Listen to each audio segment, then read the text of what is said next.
SIR ঘোষণা হওয়ার পর থেকেই তার বিরোধিতা করে সরব হয়েছিল শাসক দল তৃণমূল কংগ্রেস। একদিকে এসআইআর নিয়ে বিরোধিতা, অপরদিকে এসআইআর সহায়তা কেন্দ্র খুলে সাধারণ ভোটারদের ফর্ম ফিল আপ করতে সাহায্যের হাত বাড়িয়ে দিয়েছে তৃণমূল কংগ্রেসের নিচুতলার কর্মী সমর্থকেরা।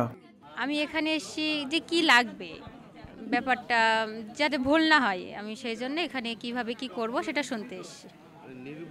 নির্ভুল ফর্ম ফিল আপ করতে চাচ্ছি, সেই কারণে একদম সম্পূর্ণ হেল্প করছে। কি করব না করব ওরা ভালোভাবে বুঝিয়ে দিচ্ছে, কোনো অসুবিধা নেই। আমার হচ্ছে ভুলভাল হতে পারে সেই একটা আতঙ্কে আমি সেখানে এসেছি, জানি এখানে আসলে সঠিকভাবে হবে। এলাম তা হলো না তো, ওরা বলছে 2000 সালের সাইবার ক্যাফে থেকে তুমি এটা নিয়ে এসো, 2 সালের।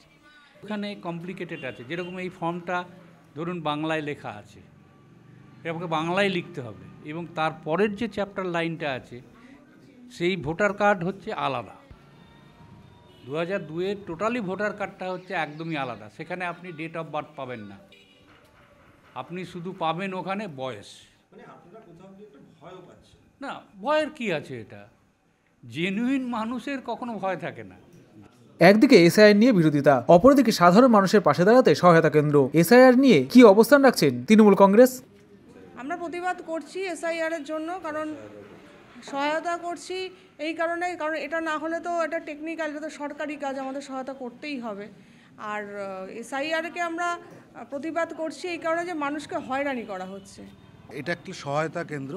যারা এসআইআর-এর ফর্ম পেয়েছেন তাদের অনেকের ক্ষেত্রে বোঝার অনেক ভুল আছে, সেই ক্ষেত্রে আমরা তাকে সঠিকভাবে যাতে ফর্মটা ফিল আপ করা যায়, সে যাতে ভবিষ্যতে কোনো অসুবিধার সম্মুখীন না হয়, তার জন্য আমরা প্রপারলি সেই ফর্মটাকে ফিল আপ করার চেষ্টা করছি। জনগণদের সহায়তা করছি। অনেকে তো বুঝতে পারে না ফর্মটা কীভাবে ফিল আপ করবো, আর ফর্মটা যদি ভুল হয়ে যায় সেক্ষেত্রে ভোটার লিস্টের ক্ষেত্রে ভবিষ্যতে নাম তোলার অসুবিধা হয়ে যাবে।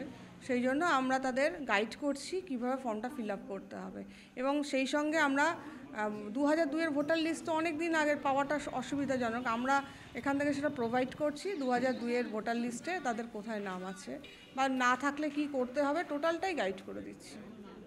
মানুষ তো সমস্ত মানুষের একটা আতঙ্কের মধ্যে রয়েছে, কিছুই না, কিন্তু তাদের মধ্যে একটা প্যানিক তৈরি হয়েছে এরকম, যে এটা বিরাট কিছু ব্যাপার।